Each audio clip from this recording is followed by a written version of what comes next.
Hi friends, అందరికీ నమస్కారం. Welcome to ఘనా ఎంప్లాయ్ పెన్షన్ న్యూస్కి స్వాగతం. ఫ్రెండ్స్, ఇప్పుడే అందిన వార్త. ఈపీఎఫ్ఓ పెన్షనర్లకి ముఖ్య ప్రకటన. ఆ వివరాలు ఏంటి వీడియోలో తెలుసుకుందాం. ఫ్రెండ్స్, వీడియోని ఎక్కడ స్కిప్ చేయకుండా చూడండి. మా వీడియో మీకు నచ్చినట్టయితే మా ఛానల్ లైక్ చేయండి, షేర్ చేయండి, సబ్స్క్రైబ్ చేసుకోండి. ఫ్రెండ్స్, ప్లీజ్ ఫ్రెండ్స్, ఇక వివరాల్లోకి అయితే వెళ్ళిపోదాం. పీఎఫ్ ఖాతాదారులకు కేంద్రం ఇవాళ భారీ ఊరట కల్పించే వార్త చెప్పింది.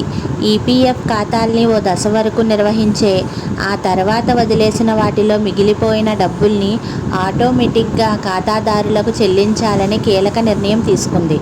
అయితే ఇది ఎవరికి వర్తిస్తుందో కూడా కేంద్రం వెల్లడించింది.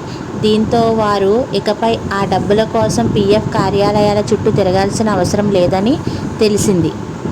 పీఎఫ్ ఖాతాల్లో చిన్న చిన్న బ్యాలెన్స్లు మిగిలిపోయి ఇన్ఆపరేటివ్గా ఉన్న ఖాతాలుంటే వాటిలో ఖాతాదారులు దాచుకున్న 1000 లేదా అంతకంటే తక్కువ మొత్తాన్ని ఆటోమేటిక్గా వాటికి లింక్ అయ్యి ఉన్న సేవింగ్స్ ఖాతాల్లోకి పంపాలని కేంద్రం నిర్ణయించింది. ఈ మేరకు ఒక పైలట్ ప్రాజెక్టు ఆమోదించింది.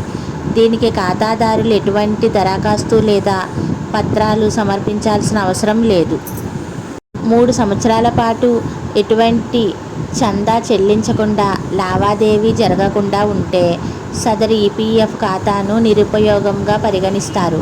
తాజా నిర్ణయం ప్రకారం ఇందులో 1000 లేదా అంతకంటే తక్కువ నిల్వ ఉంటే ఆ డబ్బును నేరుగా చందాదారులు లింకు చేయబడిన బ్యాంకు ఖాతాకి బదిలీ చేస్తారు. లబ్ధిదారులు ఈ ప్రక్రియకు ఎటువంటి క్లెయిమ్ దాఖలు చేసుకోనవసరం లేదు.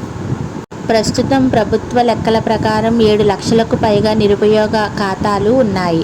ఆధార్తో లింక్ చేసిన ఈ ఖాతాలకు సొమ్ము తక్షణమే చెల్లిస్తారు. మిగిలిన అర్హత కలిగిన ఖాతాలకు బదిలీలు దశల వారీగా జరుగుతాయి.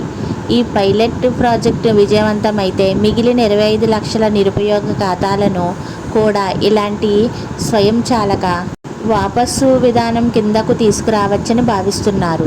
ఈ ఖాతాలు గత 3 సంవత్సరాలుగా ఎటువంటి కార్యకలాపాలు లేనివి, 20 సంవత్సరాలకు పైగా పాతవి కూడా.